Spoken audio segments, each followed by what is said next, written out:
Congress party అగ్రనాయకులు Rahul Gandhi గారి భారత్ జోడో న్యాయ యాత్ర ఈరోజు మణిపూర్ నుండి ప్రారంభమవుతా ఉంది.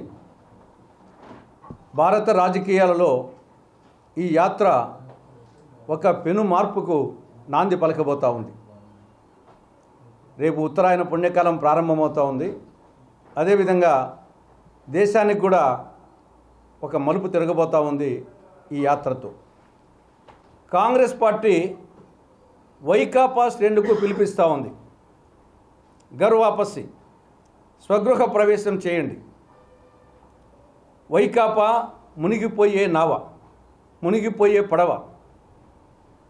ఇంకా దాంట్లో ప్రయాణిస్తే ఉపయోగం లేదు. అన్ని రంగాల్లో ఫెయిల్ అయిపోయింది. ఐపాక్ నివేదిక ప్రకారంగా ఇప్పుడు ఎన్నికలు నిర్వహిస్తే 25 మంది మంత్రుల్లో 20 మంది ఓడిపోతారని చెప్పేసి ఐపాక్ నివేదిక సర్వే రిపోర్ట్ ఇవ్వడం జరిగింది. రెండవది, గత ఎమ్మెల్సీ ఎన్నికలు చూసాం, అన్ని ప్రాంతాల్లో ఓడిపోవడం జరిగింది. జగన్మోహన్ రెడ్డి సభలు ఒకప్పుడు ప్రతిపక్ష నాయకుడిగా ఉన్నప్పుడు కలకలలాడేటి. ఇప్పుడు సీఎం సభలు వెలవెలబోతున్నాయి.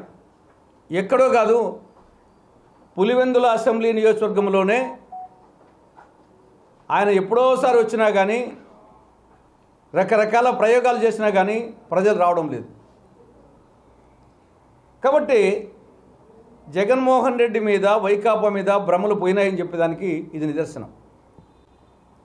జగన్మోహన్ రెడ్డి చెప్పుకున్నటువంటి సంక్షేమం ఇది సంక్షోభంలో పడిపోయింది. దానికి బెస్ట్ ఎగ్జాంపుల్ పులివెందుల టౌన్కు 7,153 ఇల్లు శాంక్షన్ చేస్తే ఇప్పటికీ కంప్లీట్ అయింది 5. ఇది ఒక్కటి చాలు జగన్మోహన్ రెడ్డి పాలనలో సంక్షేమం ఏ విధంగా ఉంది అని దానికి. కాబట్టి చాక్లెట్ ఇచ్చి నెక్లెస్ దొంగిలించినట్టుగా జగన్మోహన్ రెడ్డి పాలన సాగుతూ ఉంది.